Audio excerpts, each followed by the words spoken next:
Many people go through life afraid to disappoint others. They agree to things they do not believe in.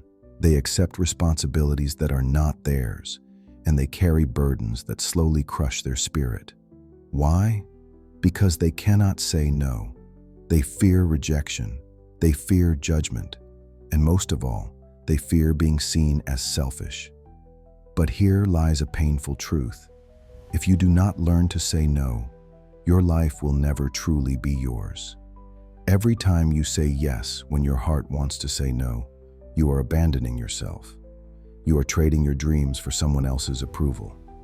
Today's story is about a young man who discovered how powerful the word no can be. A word so simple, yet so strong, that it transformed his entire life. This story is not just about refusing others. It is about learning to respect your own time, your energy, and your true purpose. Listen carefully, because this lesson could change the way you live forever. If you enjoy learning through stories, make sure to subscribe to this channel. In a quiet town surrounded by green fields, lived a young man named Daniel. Everyone in the village admired him because he was always ready to help, always smiling, and never refused anyone. If a neighbor needed money, Daniel gave it. If a friend wanted his time, he put aside his own work. If his relatives asked for favors, he would sacrifice his rest and rush to support them. From the outside, Daniel looked like the perfect friend, the perfect son, the perfect helper. But inside, he was growing tired. His own dreams were left behind, his goals forgotten, and his heart heavy. Day by day, he felt like a shadow of himself, living only to meet the expectations of others. He lay awake at night wondering, when will my life belong to me? When will I do something for myself? But every time he tried to say no, guilt and fear stopped him. He thought, what if they get angry? What if they stop liking me?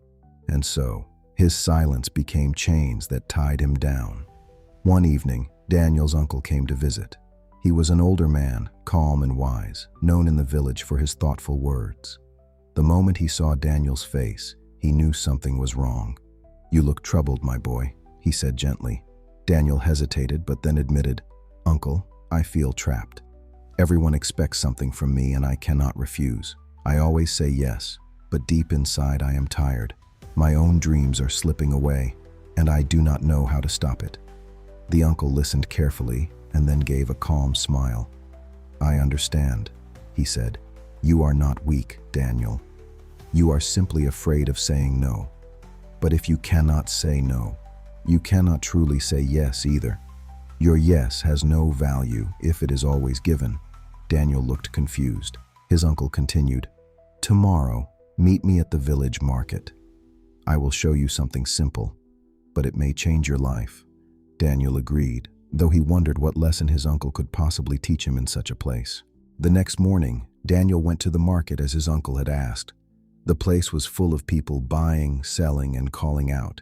His uncle handed him a small basket filled with red apples. "Today, I want you to sell these apples," he said. "But remember one rule. You must not give them away for free, no matter who asks. If someone wants an apple, they must pay for it." Daniel nodded, though he felt nervous. He stood in the market holding the basket. Soon, a friend passed by and said, "Daniel, give me one apple. We are friends, right?" Daniel almost gave it, but then remembered the rule. For the first time, he said, "No, I cannot give it for free." His friend frowned and walked away. Later, others came and asked the same.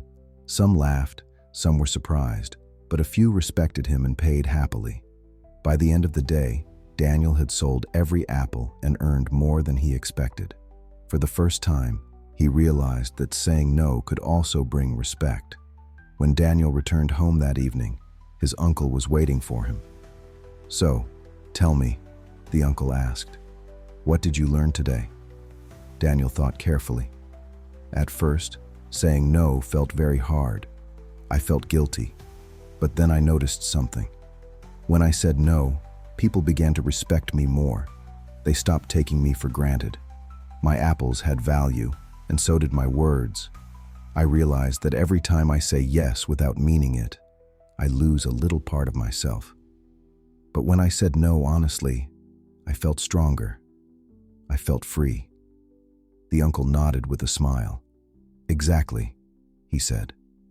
Every yes that is not true becomes a heavy chain. But every no that comes from your heart sets you free. Remember, Daniel, people will not respect your time if you do not respect it first. Do not be afraid of losing people when you say no. The right people will always stay, and they will value you even more. Daniel listened closely, and his heart began to feel lighter than ever before. From that day on, Daniel began to live differently. He no longer said yes to every request. When people asked him for things that stole his time or energy, he answered with courage, "No, I cannot." At first, some were surprised, and a few even got upset. But slowly, they began to respect him more. His friends realized that Daniel's time was valuable, and his yes truly meant yes. Most importantly, Daniel finally had space for his own dreams. He started working on the goals he had left behind for years. With every no, he built stronger boundaries, and with those boundaries, he built a better life. Remember this lesson. Saying no does not make you selfish. It makes you honest, strong, and free. Protect your time, protect your energy, and protect your future. Because only when you learn to say no will you have the power to say yes to the life you truly want. If you enjoyed this story, share it with others and let it remind you to value yourself every single day.